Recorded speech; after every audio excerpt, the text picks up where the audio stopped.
Plus de 66 000 hectares de forêt sont partis en fumée l'année dernière en France, parfois pour cause de négligence, parfois d'origine criminelle.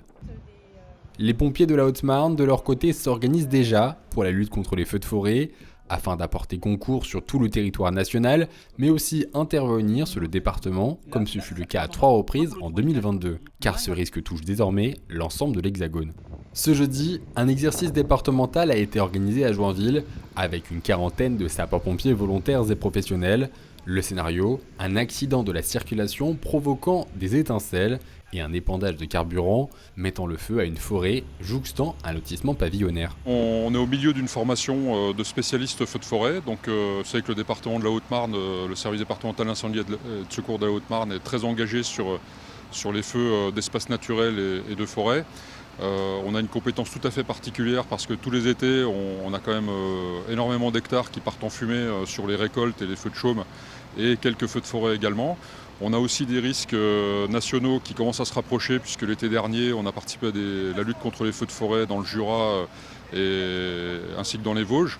Et on a une expérience qui est quand même assez conséquente aussi. Former plus de pompiers et acheter du matériel de nouvelles technologies sont naturellement les deux axes choisis par le colonel du département pour muscler le potentiel opérationnel en phase avec un plan national voulu par le chef de l'État. C'est pourquoi la préfète avait fait le déplacement à Joinville ce jeudi. L'expérience de l'année 2022 a nécessité qu'on augmente nos capacités de traitement de ce type de mission au regard de l'évolution climatique, tant pour notre territoire que pour le reste de la France.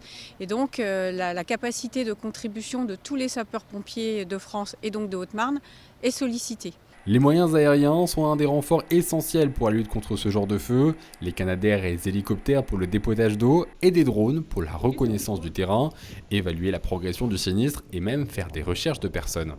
Autre aide précieuse, l'Office national des forêts qui intervient désormais systématiquement avec les pompiers en cas de feu de forêt. On a une mission d'intérêt général de défense contre les feux de forêt et un développement de la coopération avec les services d'incendie départementaux pour apporter notre soutien et nos connaissances sur les forêts, la connaissance de la desserte, de la forêt, de tous les moyens d'accès.